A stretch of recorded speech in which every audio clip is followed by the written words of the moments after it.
सांख्य दर्शन विषयक हमारे आज के व्याख्यान का विषय है सांख्य दर्शन में पुरुष की अवधारणा। भारतीय दार्शनिक चिंतन परंपरा में सांख्य दर्शन एक प्रमुख द्वैतवादी दार्शनिक विचारधारा है। सांख्य दर्शन पुरुष और प्रकृति नामक दो परम सत्ताओं में विश्वास करता है, जिसे भारतीय दार्शनिक चिंतन परंपरा में आत्मा की संज्ञा दी गई है। सांख्य दर्शन उसे ही पुरुष की संज्ञा प्रदान करता है। सांख्य दर्शन में पुरुष या आत्मा को लेकर तीन महत्वपूर्ण प्रश्न हैं। प्रथम प्रश्न ये है कि पुरुष का स्वरूप क्या है। द्वितीय प्रश्न जो है ये है कि पुरुष के अस्तित्व के लिए प्रमुख प्रमाण कौन कौन से हैं। जो तीसरा महत्वपूर्ण प्रश्न है वह यह है कि पुरुष एक है या अनेक। सांख्य दर्शन अनेक आत्माओं में विश्वास करता है। सांख्य दर्शन के आत्मा या पुरुष विषयक व्याख्यान में हम इन तीन महत्वपूर्ण प्रश्नों का विस्तृत विवेचन कर उन्हें स्पष्ट करेंगे। सांख्य दर्शन के मतानुसार जो पुरुष या आत्मा है वह शुद्ध चैतन्य स्वरूप है। सांख्य दर्शन चैतन्य को आत्मा का स्वभाव स्वीकार करता है। भारतीय दार्शनिक चिंतन परंपरा में चेतना को लेकर विभिन्न दृष्टिकोण प्रचलित हैं। कुछ दार्शनिक विचारधाराएं हैं जो चेतना को आत्मा का स्वरूप या नित्य धर्म या गुण स्वीकार करती हैं। कुछ दार्शनिक विचारधाराएं हैं जो चेतना को आत्मा का आगंतुक धर्म स्वीकार करती हैं। जो विचारधाराएं चेतना को आत्मा का नित्य या स्थायी धर्म स्वीकार करती हैं उनमें जैन दर्शन प्रमुख है, जिनके मतानुसार जो आत्मा जो है वह द्रव्य है और चेतना जो है उसका नित्य स्थायी गुण धर्म है। और जो विचारधाराएं ये स्वीकार करती हैं कि चेतना आत्मा का आगंतुक धर्म है, उनमें न्याय, वैशेषिक और प्रभाकर प्रमुख हैं। इन विचारधाराओं के मतानुसार चेतना जो है आत्मा का आगंतुक धर्म है, अर्थात आने जाने वाला है। जब आत्मा का शरीर, मन, बुद्धि, इंद्रियों आदि से संयोग होता है तो उसमें चेतना का आविर्भाव होता है। जब वह इनसे रहित होता है तो उसमें चेतना का अभाव हो जाता है।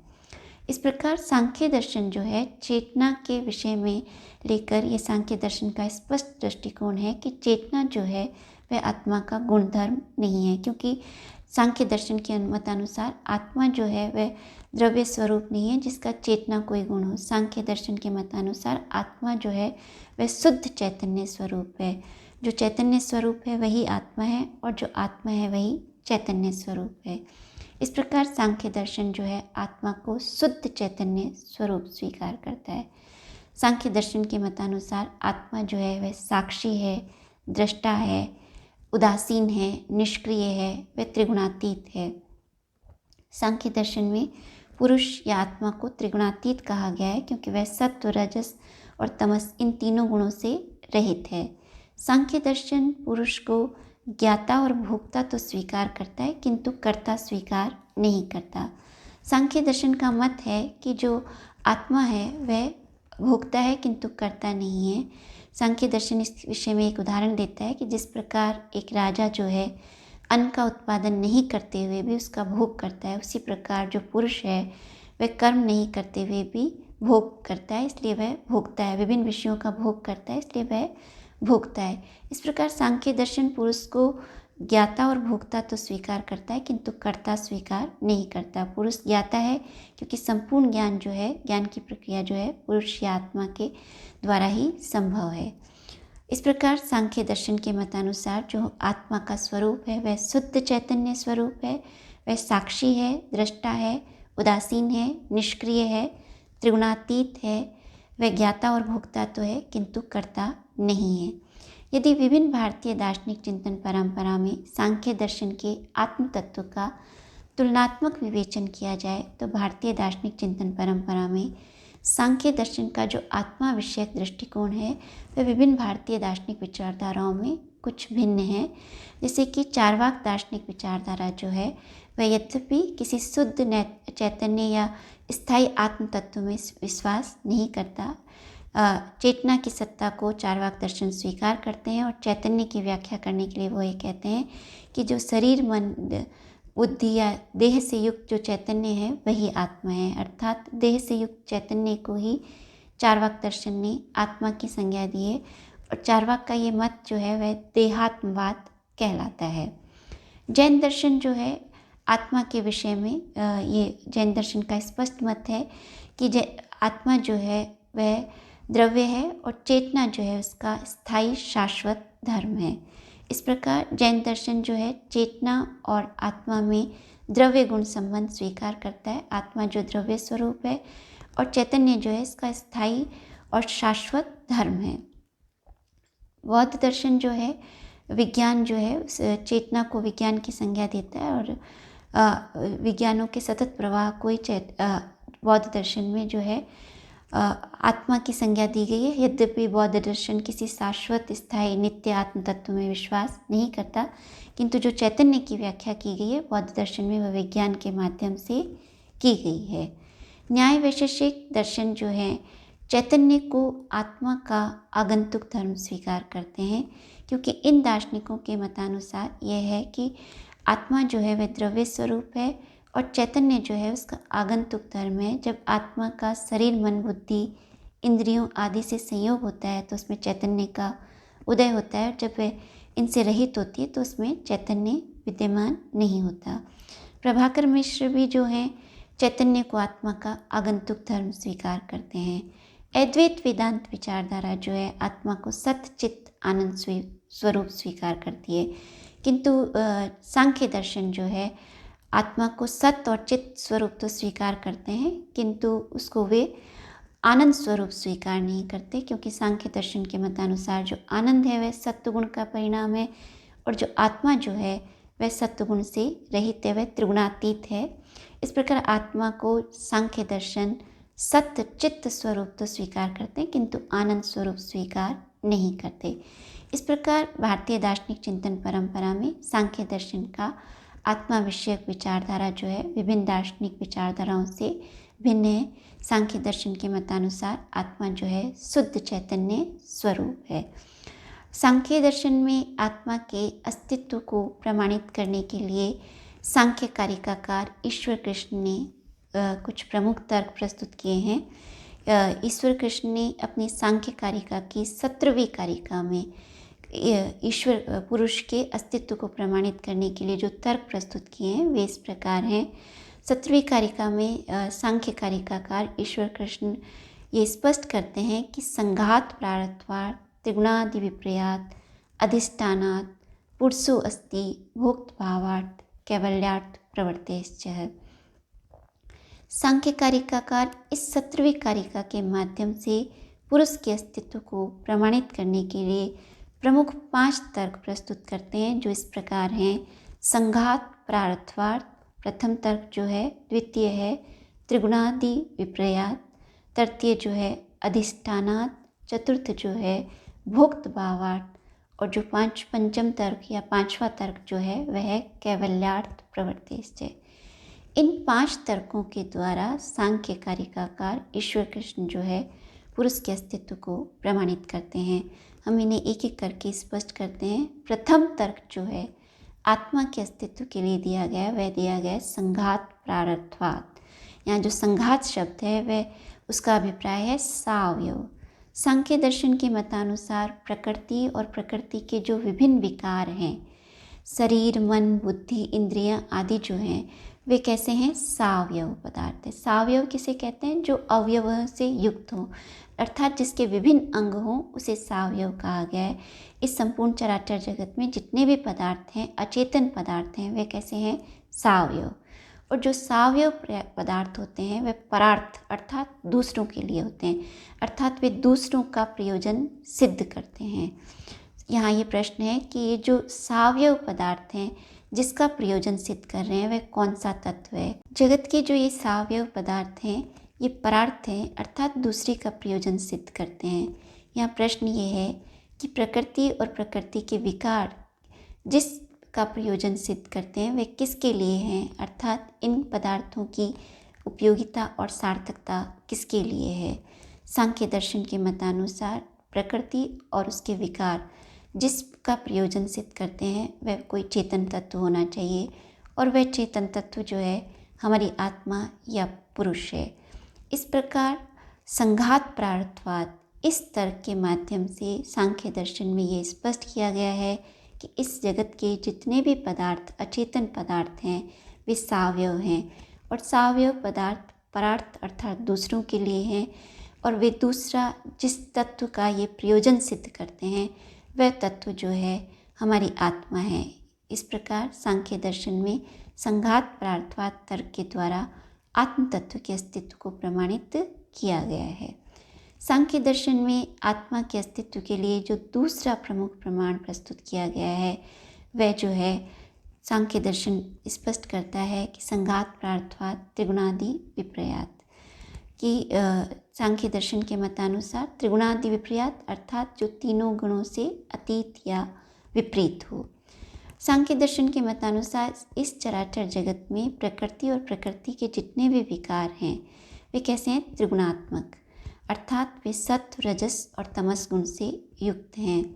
जो पदार्थ सत्व गुण से युक्त हैं उन्हें सात्विक की संज्ञा दी गई है, जो पदार्थ रजोगुण से युक्त हैं उन्हें राजसिक की संज्ञा दी गई है और जो पदार्थ जिनमें तमोगुण की प्रधानता है उन्हें तामसिक पदार्थों की संज्ञा दी गई है।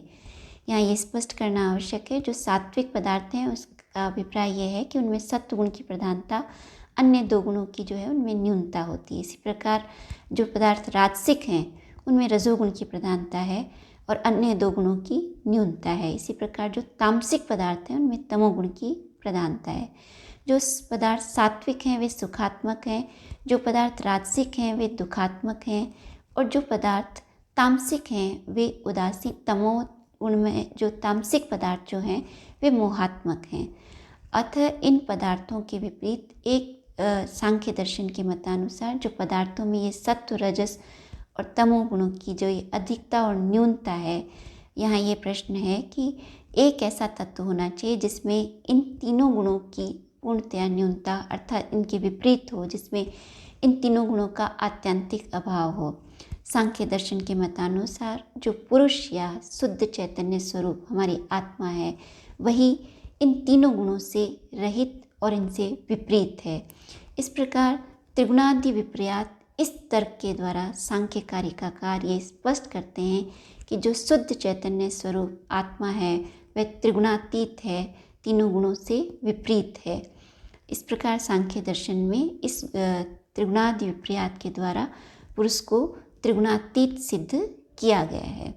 सांख्य दर्शन में पुरुष के अस्तित्व के लिए जो तीसरा महत्वपूर्ण तर्क दिया गया है वह है अधिष्ठानात् अर्थात सांख्य दर्शन ये स्पष्ट करता है कि इस संपूर्ण चराचर जगत के जो अचेतन पदार्थ हैं उन पदार्थों का कोई नियमन, संचालन और नियंत्रण करने वाला चेतन तत्व होना चाहिए। क्योंकि हम अपने इस जगत के व्यवहार में भी देखते हैं कि जो अचेतन पदार्थ हैं उन अचेतन पदार्थों का कोई संचालक, नियामक होता है जो उनको संचालित और नियमित करता है। सांख्य दर्शन के मतानुसार जो ये अचेतन पदार्थ हैं इनका जो संचालक और नियामक तत्व है वह कोई चेतन तत्व ही हो सकता है और वह चेतन तत्व जो है वह हमारी आत्मा, शुद्ध चैतन्य स्वरूप पुरुष ही है, जो इन समस्त जगत, प्रकृति और प्रकृति के जितने भी अचेतन पदार्थ हैं उनका नियमन, संचालन करता है। जिस प्रकार कोई रथ है तो उसके लिए किसी सारथी का होना आवश्यक है, उसी प्रकार जगत के अचेतन पदार्थों के नियमन, संचालन के लिए किसी चेतन तत्व का होना आवश्यक है और वह चेतन तत्व हमारी आत्मा ही है। सांख्य दर्शन में पुरुष के अस्तित्व के लिए जो चौथा प्रमाण प्रस्तुत किया गया है वह है भोक्त भावार्थ। सांख्य दर्शन के मतानुसार प्रकृति और प्रकृति के विकार जो हैं वे भोग्य हैं और भोग्य पदार्थ किसी भोक्ता की ओर संकेत करते हैं। प्रकृति इन पदार्थों की भोक्ता नहीं हो सकती क्योंकि प्रकृति अचेतन है और प्रकृति जो है स्वयं भोग्य स्वरूप है। एक ही तत्व भोग्य और भोक्ता नहीं हो सकता। अतः प्रकृति और उसके विकारों का जो भोग्य स्वरूप है उनका कोई भोक्ता होना चाहिए और वह भोक्ता जो है चेतन तत्व ही हो सकता है और वह चेतन तत्व जो है हमारे शुद्ध चैतन्य स्वरूप आत्मा है। इस प्रकार जो चतुर्थ तर्क दिया गया है भोक्त भावार्थ, इसमें पुरुष को भोक्ता सिद्ध करते हुए ये स्पष्ट किया गया है कि प्रकृति और प्रकृति के विकार जो हैं भोग्य स्वरूप हैं और इनका भोक्ता कोई चेतन तत्व ही हो सकता है और वह चेतन तत्व हमारी आत्मा है। सांख्य दर्शन में आत्मा के अस्तित्व को प्रमाणित करने के लिए जो पांचवा तर्क दिया गया है वह कैवल्यार्थ प्रवृत्ति, कैवल्यार्थ, कैवल्य शब्द जो है मोक्ष के लिए प्रयुक्त हुआ है। कैवल्यार्थ यानी कैवल्य के लिए, प्रवृत्ति यानी प्रवृत्ति। सांख्य दर्शन के मतानुसार इस जगत में हमें कैवल्य अर्थात मोक्ष के लिए प्रवृत्ति दृष्टिगत होती है। कुछ व्यक्ति हैं जो हैं मोक्ष प्राप्ति के लिए प्रयत्नशील रहते हैं। वे अपने शरीर, मन, बुद्धि, इंद्रियों आदि का संयम कर कठोर साधना के द्वारा अपनी आत्म तत्व की मुक्ति के लिए प्रयासरत रहते हैं। जगत में जो ये मुक्ति के लिए जो प्रवृत्ति दिखाई देती है या जो कैवल्य के लिए प्रवृत्ति दिखाई देती है, प्रश्न यह है कि किसके कैवल्यार्थ के लिए जो है ये प्रवृत्ति है। शरीर, मन, बुद्धि, इंद्रियां जो हैं इनके कैवल्य के लिए नहीं है, अपितु सांख्य दर्शन के मतानुसार जो आत्म तत्व है उन जो शरीर, मन, बुद्धि, इंद्रियों से भिन्न है, उसकी मुक्ति के लिए ही ये कैवल्य के लिए प्रवृत्ति दिखाई देती है। इस जगत में जो कुछ मनुष्य जो मुक्ति के लिए प्रयासरत हैं, वे शरीर, मन, बुद्धि, इंद्रियों आदि से भिन्न जो आत्म तत्व है उसकी मुक्ति के लिए प्रयासरत होते हैं। इस प्रकार कैवल्यार्थ प्रवृत्ति तर्क के द्वारा ये स्पष्ट किया गया है कि संसार में कुछ मनुष्यों में जो कैवल्य के लिए प्रवृत्ति दिखाई देती है, जो कठोर साधना के द्वारा अपने शरीर, मन, बुद्धि, इंद्रियों को संयमित कर मोक्ष के लिए प्रवृत्ति दिखाई देते हैं, वे जिस तत्व के लिए प्रयत्नशील हैं वह परम तत्व जो है पुरुष या चैतन्य स्वरूप आत्मा है। इस प्रकार कैवल्यार्थ प्रवृत्ति के द्वारा भी पुरुष के अस्तित्व को प्रमाणित किया गया है। सांख्य दर्शन में आत्मा के अस्तित्व के लिए ये 5 प्रमुख तर्क दिए गए हैं। आत्मा के अस्तित्व विषयक आज के इस व्याख्यान से संबंधित जो कुछ महत्वपूर्ण प्रश्न हैं वे इस प्रकार हैं। सांख्य दर्शन में आत्मा के स्वरूप को स्पष्ट कीजिए। सांख्य दर्शन आत्मा को सत और चित्त तो स्वीकार करता है किंतु आनंद स्वरूप नहीं स्वीकार करता, क्यों? इसे स्पष्ट कीजिए। सांख्य दर्शन में आत्मा को त्रिगुणातीत की संज्ञा क्यों दी गई है, उसे स्पष्ट कीजिए। सांख्य दर्शन आत्मा को ज्ञाता और भोक्ता स्वीकार करता है किंतु कर्ता स्वीकार नहीं करता, क्यों? इसे स्पष्ट कीजिए। सांख्य दर्शन में आत्मा के अस्तित्व के लिए जो प्रमुख तर्क प्रस्तुत किए हैं उनकी विस्तृत व्याख्या कीजिए। भोक्त भावार्थ तर्क से आप क्या समझते हैं, उसे स्पष्ट कीजिए। सांख्य दर्शन में आत्मा के अस्तित्व के लिए दिए गए त्रिगुणातीत तर्क की व्याख्या कीजिए। कैवल्यार्थ प्रवृत्ति तर्क की अवधारणा को स्पष्ट कीजिए। ये सांख्य दर्शन के आज के इस व्याख्यान से संबंधित कुछ महत्वपूर्ण प्रश्न हैं।